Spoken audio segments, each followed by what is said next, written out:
Už ste sa niekedy stretli s pojmom coworking? Možno áno, možno nie. V každom prípade si myslím, že s týmto pojmom sa budeme stretávať trošku častejšie a možno by nezaškodilo porozprávať sa o tom, čo to vlastne coworking je, pre koho je určený, aké služby ponúka a kde ho nájdeme. Takže vítajte pri sledovaní ďalšieho videopríspevku. Moje meno je Martin Prodaj, prihováram sa vám z blogu Time Life Management a dnes budem hovoriť o coworkingu. Takže čo to vlastne ten coworking je? Už samotné slovičko nám naznačuje, že to pravdepodobne bude mať niečo spoločné s prácou a asi s nejakou kancelárskou prácou. A skutočne, coworking je priestor alebo miesto, ktoré je otvorené tým ľuďom, ktorí potrebujú na svoju prácu mať nejaké základné kancelárske vybavenie.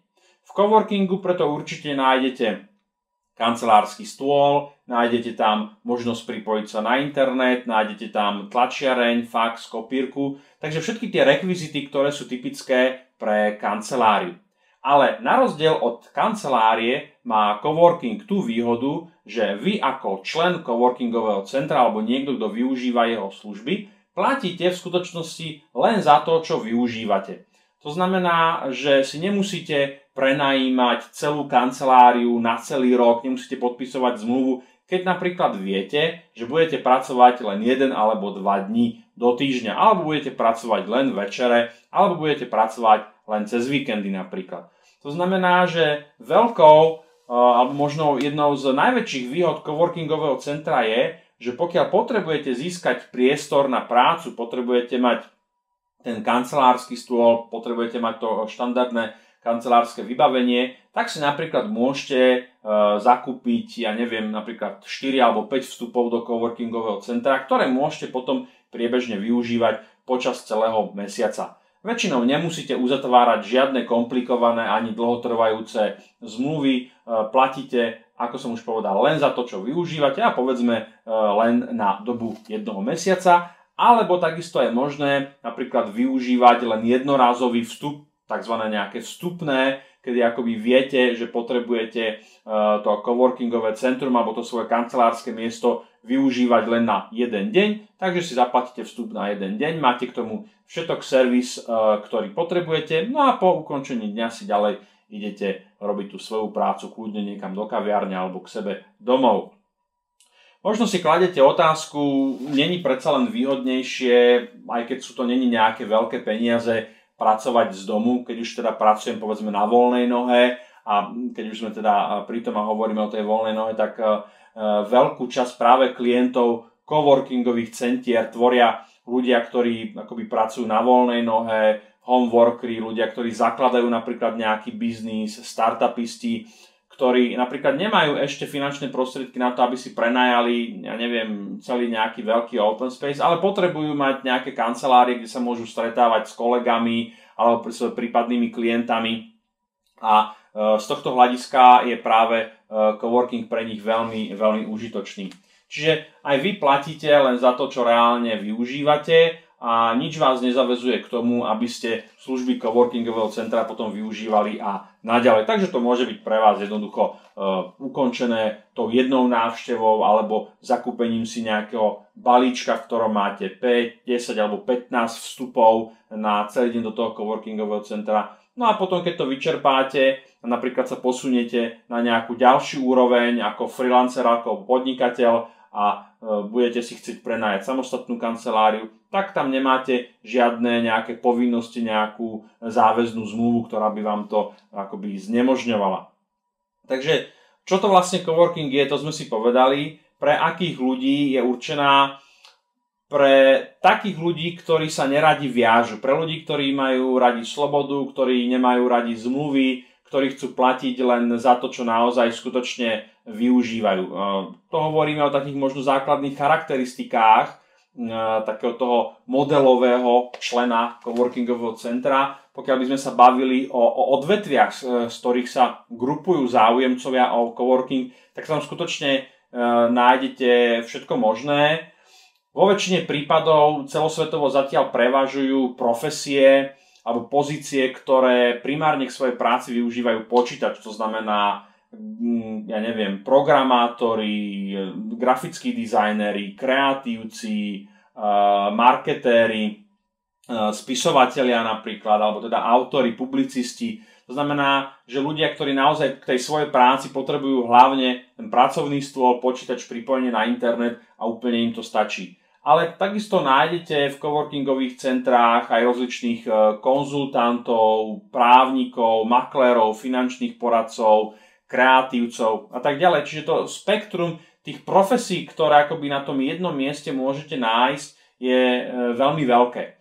A to je práve jedna z obrovských výhod coworkingového centra, pretože na jednom mieste je vytvorený taký synergický spoločenský efekt, kedy sa stretávate s ľuďmi, s ktorými by ste sa za normálnych okolností asi nikde inde nestretli. A práve tieto spoločné stretnutia môžu napríklad viesť k tomu, že vás to obohatí, že dostanete aj nejaký nápad, nejakú myšlienku, napríklad ste zaseknutí v nejakom projekte, neviete sa pohnúť a tu zrazu prehodíte slovko dve s úplne neznámym kolegom z iného odvetvia, z inej firmy, z iného biznisu niekde pri šálke čaju alebo kávy a zrazu máte ten záblesk a posuniete sa ďalej.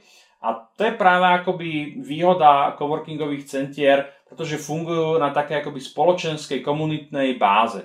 Že nie je to len miesto, kde sedí 5 alebo 10 alebo 20 ľudí, ktorí sú izolovaní v nejakých kojkách, ale práve naopak, je to priestor, kde ľudia síce pracujú, navzájom sa rešpektujú, ale je to priestor, kde je umožnené, aby ľudia medzi sebou komunikovali, aby zdieľali myšlienky, šerovali sa, aby sa navzájom obohacovali.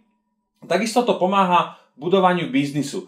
Predstavte si, že ste napríklad rozvíjajúca sa firma, ktorá, ja neviem, vymyslím si, chce predávať nejaký produkt alebo službu, ale nemá vytvorenú webovú stránku, nemá napríklad vytvorený nejaký dizajn.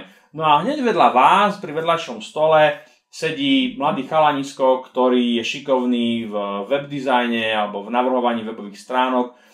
Nie je nič jednoduchšie, ako nahnúť sa k nemu a povedať, počúvaj, pozerám, vidím, že tu robíš nejaké webové projekty, vedel by si nám s týmto pomôcť? Nemusíte vypisovať žiadne nákladné výberové konanie, prechádzať cez množstvo inzerátov. Hneď vedľa vás sedí človek, ktorý vám môže s tou vašou prácou ponúknuť. Samozrejme, ako sa hovorí, kto sa neopýta, tak nič nezíska. Na druhú stranu tiež sa hovorí, že za opýtanie nič nedáte. Čiže coworking je nielen o tom, že tam pracujete, ale aj, že zdieľate skutočne ten priestor s tými ľuďmi, ktorí tam sú, preto aby ste ho navzájom obohacovali.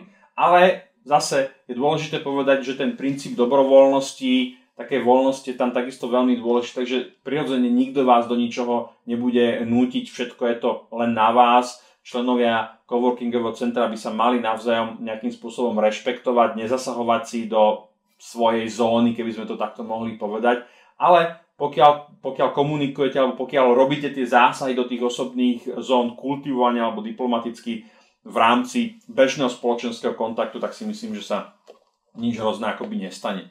Takže povedali sme si o tom, čo to je, kto to využíva, aké služby tam nájdete a možno k tým službám taký ten základ alebo ten štandard je v tom, čo som povedal. To sú tie klasické kancelárske rekvizity. Množstvo coworkingových centier ale ponúka akoby aj, nazvime to, nejaké nadštandardné služby, ako je napríklad zriadenie spoločnosti, zriadenie sídla, teda virtuálne kancelárie, je napríklad zriadenie pevnej linky, možnosť preberania, odosielania pošty, preberania zásilok od kuriérov a tak ďalej.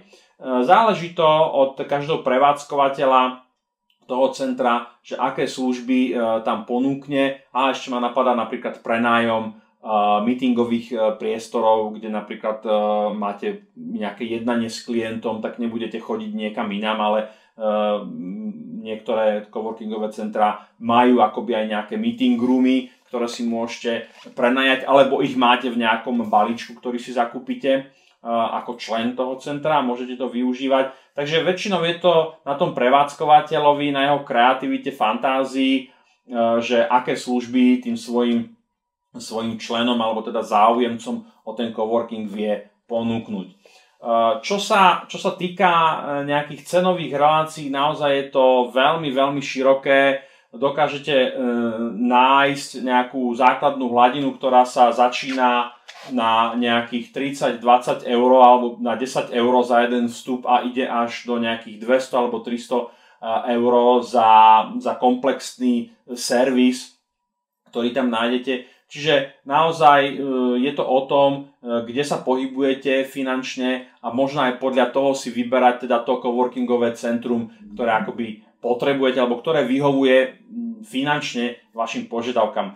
Ale coworking naozaj, a to je dôležité, aby som povedal, nie je len o financiách, nie je len to o tom, čo zaplatíte za ten priestor, ale je to aj o tom, či tam povedzme cítite nejakého ducha tej komunity, je to o tom, aký ten nájomca alebo ten servis tam je, tie služby, ktoré sú vám tam ponúkané, na akej úrovni sú a mnoho ďalších faktorov. Určite je dobré také centrum si prísť pozrieť, možno stráviť tam 1-2 dní, nasať tú atmosféru, ktorá tam je a potom sa môžete fundovane akoby rozhodnúť.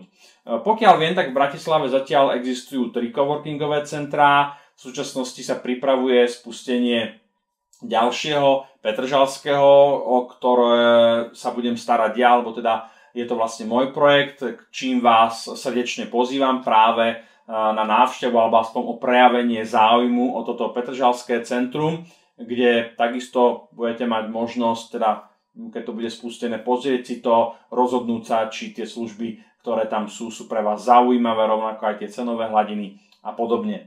Takže asi sme sa dostali na záver toho nášho rozprávania o coworkingu. Je možné a vysoko pravdepodobné, že som asi nezodpovedal úplne všetko, pretože tá téma môže byť predsa len o niečo rozsiahlejšia, ale pokiaľ vás napadajú akékoľvek otázky, ktoré súvisia s coworkingom, máte nejaký nápad, myšlienku, nejakú pochybnosť, čokoľvek, veľmi rád na ne odpoviem, buď v komentároch pod týmto videom, alebo môžete písať na adresu martin.prodaj@gmail.com a ja veľmi rád zodpoviem všetky vaše otázky, ktoré sa týkajú coworkingu. No a bude mi veľkou cťou a veľkým potešením, pokiaľ sa niekedy v budúcnosti v tom petržalskom coworkingovom centre stretneme.